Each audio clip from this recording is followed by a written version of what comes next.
السلام عليكم ورحمة الله وبركاته. إن الحمد لله والصلاة والسلام على من لا نبي بعد. أعوذ بالله من الشيطان الرجيم. بسم الله الرحمن الرحيم. يا أيها الذين آمنوا اذكروا الله ذكرا كثيرا وذكر فإن الذكرى تنفع المؤمنين. قال النبي صلى الله عليه وسلم: أهل القرآن هم أهل الله وخاصة، أو كما قال النبي عليه الصلاة والسلام. وقال الشاعر الألام: ये खामोश मिजाजी तुम्हें जीने न देगी, ये खामोश मिजाजी तुम्हें जीने न देगी, सुनियो अगर इस दौर में जीना है तो कहरान मचा दो। नस्र मिनल्लाहि व फतहुन करीब व बश्शिरिल मुमिनीन।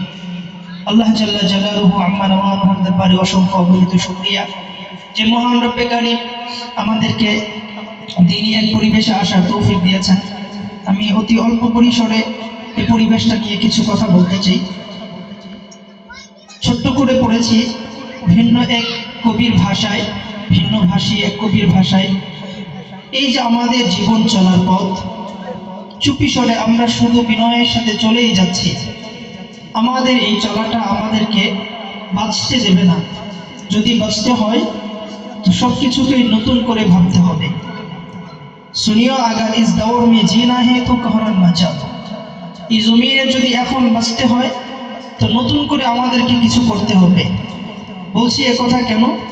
এজন্য যে বর্তমান সময়ে আমরা দাবি করি মুসলমান, কিন্তু মুসলমানদের মূল হাতিয়ার কোরআন, এটা আমরা অনেক পিছনে ফেলে আমাদের মন মতো আমরা ছুটে চলেছি।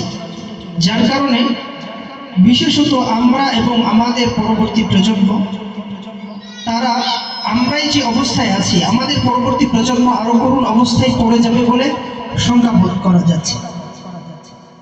সেই মর্মে, সেই লক্ষ্যে প্রত্যেক অভিভাবককে বিষয়ে অবশ্যই লক্ষ্য রাখতে হবে, মাথায় রাখতে হবে।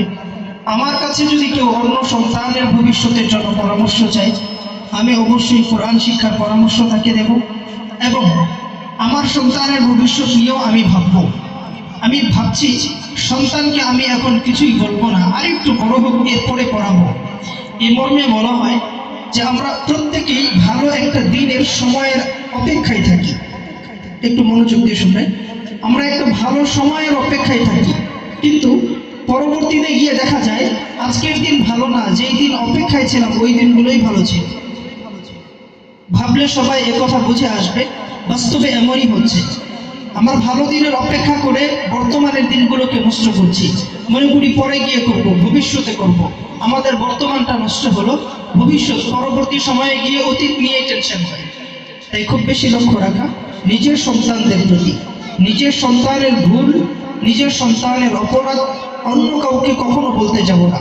নিজের সন্তান, নিজের পরিবারের বিষয় কখনো অন্যের কাছে বলতে যাব না। এতে করে নিজের সন্তানের মাঝে একটা বিড়ম্বনা তৈরি হয়, নিজের সন্তানের মাঝে একটা দূর মনোভাব তৈরি হয়, যার কারণে সে চায় না সামনে বাড়তে। তার সামনে বাড়ার পথ নিজের পরিবার থেকে রুদ্ধ হয়ে আসে। সেজন্য বলবো, প্রত্যেক অভিভাবকের জিম্মাদারি, দায়িত্ব নিজের সন্তানের ত্রুটিগুলো নিজের কাছেই রেখে দেওয়া। এমনকি সন্তানের ভুল সন্তানের সামনে এভাবে না বলা, তুমি এ ভুলটা করলে কেন, তাকে একথা বোঝানো, বাবা এই কাজটা কি সুন্দর হলো, তোমার কাছে কেমন মনে হয়। আপনি বাবা বলে তার হাজারো অপরাধ হয়, বড় মারাত্মক অপরাধ করেছে, আপনি বাবা বলে সুন্দর করে তাকে জিজ্ঞাসা করে দেখেন এটা কি সুন্দর হলো, সে নিশ্চিত আদরের সাথে উত্তর দিয়ে বলবে, বাবা এটা সুন্দর হয়নি, অসুন্দর হয়েছে, এরপর থেকে আমি আর কখনো করব না। কিন্তু আপনি যদি সংশোধন করতে গিয়ে তাকে বিভিন্ন রকমের চড়াও পাকড়াও, আঘাত, আক্রমণ, কক্রোশ ভাষা ব্যবহার করেন, তো নিশ্চিত এই সন্তান এক সময় হারিয়ে যাবে, নিশ্চিত এ সন্তান এ পথ থেকে সরে যাবে। কারণ এই শাসনের নামে যে জুলুম অভিভাবকদের পক্ষ থেকে ছোট বাচ্চাদের উপরে, সন্তানদের উপরে হয়ে থাকে, আমরা মনে করি এটা শাসন করলাম, আমি বাবা আমি মা শাসন করব, কিন্তু না, এই শাসনটা এক সময় গিয়ে জুলুমে রূপ নিয়ে নেয়, আমরা অভিভাবকেরা বুঝি না। তাই বলবো, এই জুলুম নামের শাসন যেন আমার আপনার মাধ্যমে কখনো না হয়। যেই জুলুম করুক, যার উপরেই জুলুম করুক, এর বিচার কিন্তু হবে। অতএব লক্ষ্য রাখবো আমার সন্তানের প্রতি শাসন নামের জুলুমটা যেন কখনো আমার মাধ্যমে না হয়। সবাই চেষ্টা করব, মনে রাখবো নিজের সন্তানের জীবন গড়ার জন্য যতটুকু মেহনত করব, যত সুন্দর প্ল্যান করে বুদ্ধি করে সন্তানকে পরিচালিত করব, তার চেয়েও শতভাগ বেশি আল্লাহর দরবারে দুহাত তুলে শেষ রাতে দু চোখের পানি ছড়ানোর চেষ্টা করব। ইনশাআল্লাহ আমার মেহনত কাজে না আসলেও আমার দোয়া কখনো বৃথা যাবে না। আমার দোয়ার বরকতে হলেও আল্লাহ তাআলা আমার সন্তানের জীবন গড়ে দেবেন দেবেন দেবেন ইনশাআল্লাহ।